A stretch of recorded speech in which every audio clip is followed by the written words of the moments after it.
Nyaris diusir, Hotman curiga dua hakim MK dissenting opinion dari awal bela Anies Ganjar.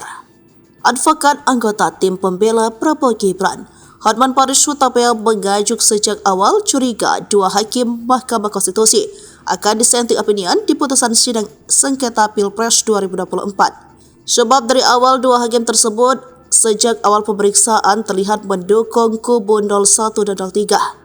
Sejak awal pemeriksaan saksi dan bukti, saya curiga kepada dua hakim saya selalu bisik-bisik, ungkap Hotman Paris seusai sidang Senin 22 April 2023, dikutip dari Kompas TV. Kenapa itu orang kalau ada bukti yang kira-kira menguntungkan 0103 langsung dicecar kalau itu merugikan 02, ucap Hotman.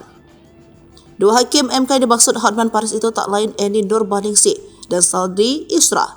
Maka awal Hotman mengatakan pasti nanti akan dissenting, yaitu Prof. Eni Nurbaningsih dan Saldi Isra. Dari awal persidangan saya sudah mengatakan pasti dissenting, ungkapnya.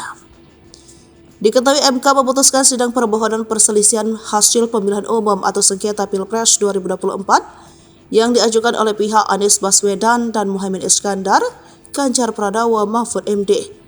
Dalam putusan tersebut, MK menolak secara keseluruhan permohonan yang diajukan kubu Anies, Muhaimin maupun Ganjar Mahfud. Ada 3 hakim MK yang menyatakan pendapat berbeda atau dissenting opinion.